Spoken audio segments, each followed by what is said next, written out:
Honda IDV 160 2025. Year 2022 nang sunod-sunod na inilabas ng Honda motorcycle brand sa bansa ang apat sa pinakamaganda at praktikal na motorcycle scooter ng brand at talagang tinutukan at inabangan ng marami sa atin. Ngunit habang tumatagal ang panahon ay mas tumataas ang demand ng mga tao sa mga motorsiklo. Naghahanap ng mga bagong panlasang motor na kung saan ang dating satisfied sa mga Honda motorcycle ay nakukulangan na sa mga moderno at teknolohikal na mga katangian. Sa paglabas ng mga bagong motorsiklo mula sa China dapat kung saan nagbigay ng mas kapaki-pakinabang na gamit sa mga taong naghahanap ng mas moderno at napapanahong mga transportasyon. Kaya naman ang Honda matapos na inilabas ang Honda PCX na may bagong update sa features. Ilalabas na rin ang bagong Honda IDB 160 2025 model ang bagong bersyon ng IDB na kung saan gaya ng Honda PCX ay gagamit din ng makabagong sistema na RoadSync ang bagong premium dual sport scooter na ito. Ay magbibigay ng mas ligtas subok at mas magandang biyahe sa loob at labas ng kalsada, kabilang dito ang mga panibagong specs and features sa pangkaligtasan at pangsiguridad na ilalagay sa bagong modelong ito. Kasama pa rin dito syempre ang Honda Selectable Torque Control pati na rin ang anti-lock braking system. Kung sa dating modelo, ito ay naka-single channel anti-lock braking system lamang. Sa bagong modelo ng Honda IDB na ilalabas ngayon ay magkakaroon ng dual channel type na klase ng ABS. Meron sa harap at meron din sa likod na ABS o anti-lock braking system. Meron pa rin ang bagong modelo na Honda IDB ang anti-theft alarm features at ang smart keyless entry na ignition system. Ang maganda sa Honda IDB 160 ang dating meron na sa previous model nito ay ilalagay pa rin sa pinakabagong modelo nito ngayon. Yun nga lang ay may idaragdag na ilan pang mga features na siguradong magugustuhan ng marami sa atin. Kagaya na lamang ng RoadSync ay inilagay na sa bagong Honda PCX 160 yung features na kung saan gumagamit ng navigation system.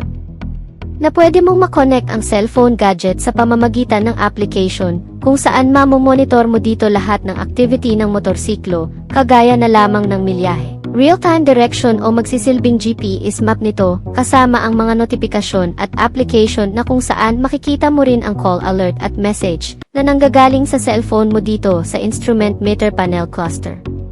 Siyempre, hindi basta-bastang meter panel cluster lamang ang ilalagay sa bagong Honda IDB. Lalagyan ito ngayon ng bagong TFT kung saan hindi lamang sa mga nabanggit ang kayang gawin, kundi kaya rin itong mag-play ng music. Iba-ibahin ang display o wallpaper nito pati na rin ang brightness, depende sa mga kondisyon ng visibility. Fully LED type ng mga ilaw gaya ng twin LED headlamp.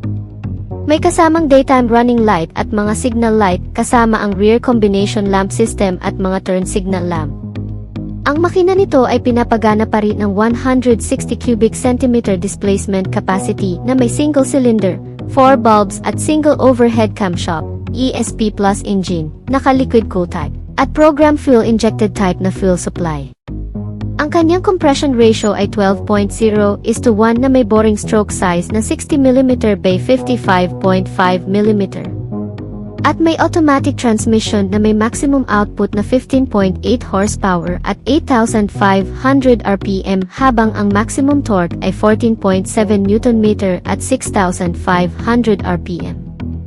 Meron itong fuel tank na 8.1 liters at kumukonsumo pa rin ng 45 km per liter sa estimated na fuel consumption nito ngayon. Pagdating sa dimension, ang bagong ground clearance ay may sukat na 165 mm at may seating height na 780 mm. Meron itong haba na 1,950 mm, may bigat na 138 kg. Parang ito na nga ang magiging bagong dimension ng Honda IDB 160 na ilalabas ngayon. Pagdating naman sa features ang traction control system at ang anti-lock braking system nito ay mas mag-improve na rin daw kumpara sa previous model nito na narito sa Pilipinas. Pagdating sa mga security features syempre ang smart keyless entry na ignition system, sinamahan ng anti-theft alarm at answered back key system na pareho lang sa previous model. Meron pa rin itong mga console packet sa harap na sinamahan ng charging port na Type-C na klase at ang underseat compartment storage, gaya ng sa Honda PCX na nadagdagan ng sukat.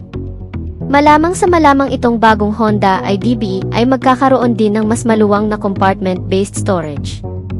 Ang Honda IDB ay nilagyan ng front telescopic fork suspensions at dual shock na may kasamang pressure canister o sub-tank. May mga coil, spring at may swing arm. Ang traditional na taris nito ay perfect para sa kahit anong klase o kondisyon ng kalsada ay mananatili pa rin sa bagong modelong ito na maisukat sa harap na 110 by 80 by 40. Sa likod naman ay meron tayong size na 130 by 70 by 13, all tubeless na rin with cast alloy wheels. Adjustable din ang windscreen protector o ang babaguhin ng kaunti ang itsura ng frontal face design nito. Yan ang magandang abangan natin ngayong taon mga ka-Wizard Moto, baka maging ang handle nito ay maging fully covered gaya ng sa bagong Honda PCX 160. Halos pareho din ang magiging engine specs nito sa Honda PCX Road Sync na inilabas. Kaya malamang sa malamang this 2025 ay isusunod na itong Honda IDB 160 Road Sync.